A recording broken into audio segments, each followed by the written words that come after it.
ایک بہت ہی حساس موضوع پاکستان کے حوالے سے اور ہندوستان کے حوالے سے ہے۔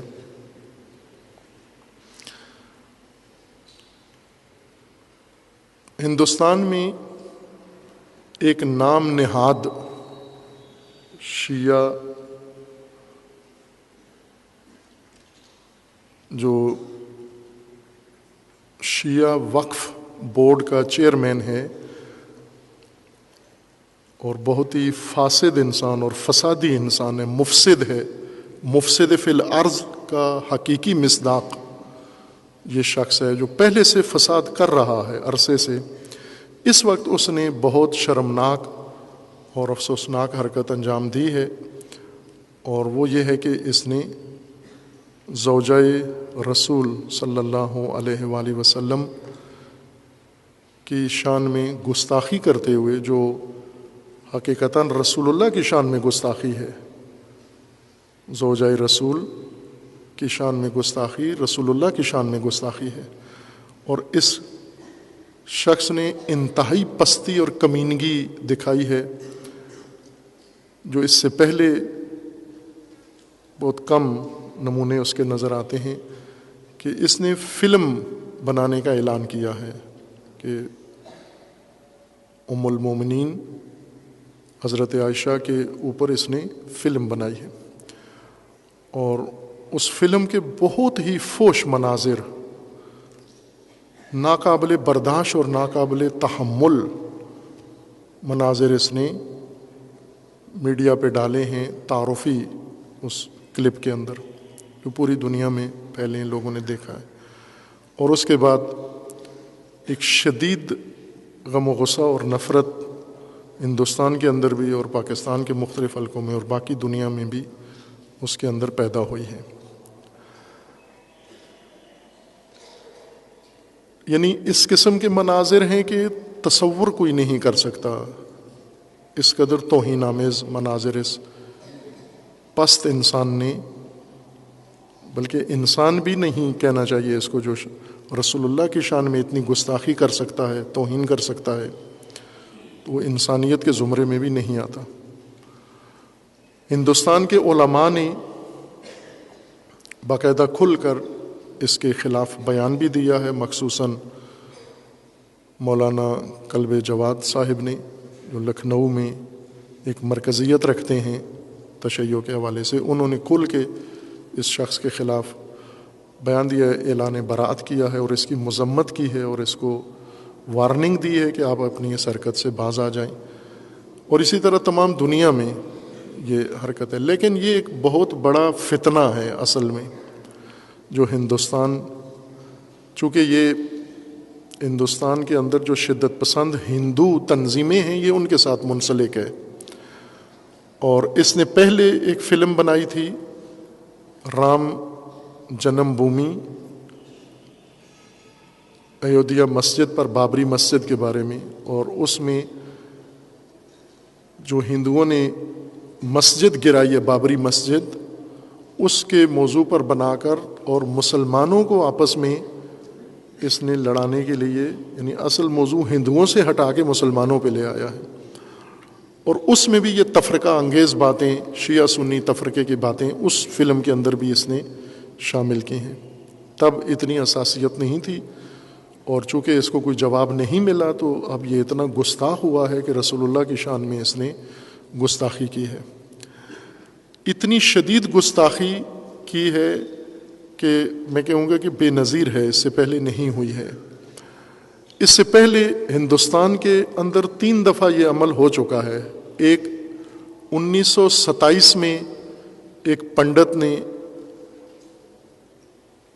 پنڈت چموتی نے ایک کتاب لکھی تھی رنگیلا رسول کے نام سے، اور اس نے بھی یہی دعویٰ کیا تھا کہ میں نے مسلمانوں کی کتابوں سے، اہل سنت کی حدیث کی کتابوں سے، جو حدیثیں ہیں ان سے میں نے نکال کر یہ کتاب لکھی ہے، چونکہ ان کتابوں کے اندر ایسی حدیثیں ہیں جو اس قسم کا تأثر دیتی ہیں، اور ان حدیثوں کے بارے میں کوئی صحیح طریقے سے مسلمان علماء نے موقف نہیں اپنایا. یعنی یہ توہین کا پہلو جن سے نکلتا ہے. اس قسم کا مواد حدیث کی کتابوں میں موجود ہے, حدیثوں میں ہے ایسا مواد جس سے یہ دشمن استفادہ کرتے ہیں. ان حدیثوں کی صحیح توجیہ بھی کی جا سکتی ہے, صحیح تفسیر بھی کی جا سکتی ہے, لیکن دشمن تو صحیح تفسیر نہیں کرے گا, دشمن تو ہمیشہ غلط تفسیر کرے گا فتنہ ڈالنے کے لیے. اس فتنے کی خاطر انہوں نے یہ کام کیا کہ 1927 میں وہ ہندو تھا, اس نے یہ کتاب لکھی. پھر اس کے بعد 1989 میں سلمان رشدی نے کتاب لکھی. سلمان رشدی ایک مسلمان کشمیری خاندان سے, سنی خاندان سے تھا, اور اس نے ناول لکھا آیات شیطانی کے نام سے, سٹینک ورسز کے نام سے, جس کے بعد امام خمینی نے اس کے قتل کا فتویٰ دیا کہ یہ مرتد ہے, واجب القتل ہے, اور وہ فتویٰ جس نے پوری دنیا میں ایک بھونچال پیدا کیا.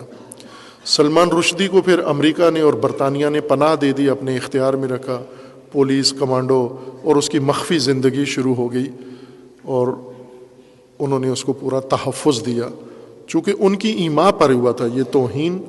جنہوں نے تحفظ دیا یعنی برطانیہ اور انہوں نے کیا. اور اب تیسرا کام پھر ایک بنگلہ دیشی خاتون نے کیا تھا, تسنیم نام کی خاتون تھی, اس نے, تسنیم نسرین یا ایسا نام تھا اس کا, اس نے ایک توہین آمیز کتاب لکھی تھی. پھر اس کے بعد ڈنمارک میں توہین آمیز خاکے بنے, پھر امریکہ میں فلم بنی, اور اب اس ملعون نے, وسیم رضوی نے ہندوستان کے اندر یہ فلم بنائی ہے اور توہین کی انتہا کر دی ہے. سلمان رشدی کی توہین اس سے کمتر ہے, باقی ڈنمارک والوں کی توہین اس سے کمتر ہے, اس نے زیادہ توہین کی ہے. اور جیسا عرصے سے یہ اشارہ رہبر معظم نے فرمایا تھا, اشارہ تو نہیں بلکہ صراحت کے ساتھ, تاکید کے ساتھ اور تکرار کے ساتھ اس موضوع کو ذکر کیا مسلمانوں کی آگاہی کے لیے کہ برطانوی جاسوسی ادارہ MI6 نے باقاعدہ ایک مذہبی ورژن شیعوں کے اندر پیدا کیا ہے جس کا کام تفرقہ ڈالنا ہے, شیعہ سنی میں اختلاف ڈالنا ہے, اور کر رہے ہیں. سوشل میڈیا پر بھرپور انہوں نے کمپین چلائی ہوئی ہے, اور باقی ذریعوں سے بھی کر رہے ہیں یہ کام. مثلا محرم کے ایام میں, زیارت کے موقع پر, اربعین کے موقع پر یہ اپنا کام کرتے ہیں جہاں جہاں بھی. مثلا اہل سنت کے مقدسات کی توہین کرنا اور مذاق اڑانا اور تضحیق کرنا, اس قسم کے حرکات یہ کر رہے ہیں. اور ظاہر پاکستان میں بھی ان کو اچھا خاصا ان سے تعاون حاصل ہوتا ہے. پاکستان زرخیز ہے, فتنوں کے لیے بہت زرخیز ہے زمین پاکستان کی.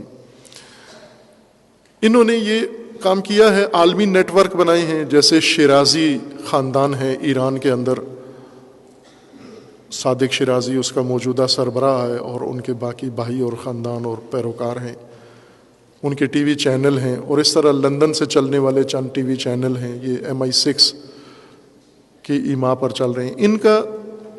ان کی پہچان یہ ہے کہ تفرقے کو ہوا دیتے ہیں, شیعہ سنی اختلافات کو زیادہ ہوا دیتے ہیں, اہل سنت کے مقدسات کی توہین کرتے ہیں, لعن طعن کرتے ہیں برملا سر عام, اور وہ علماء, شیعہ علماء فقہا, ان کی مذمت کرتے ہیں, ان کے خلاف بولتے ہیں, ان پر بھی لعن طعن کرتے ہیں, اور جو بھی اتحاد مسلمین کی بات کرے اس کی مخالفت کرتے ہیں, اس کو برا بلا کہتے ہیں, اس کے خلاف پراپوگنڈا کرتے ہیں.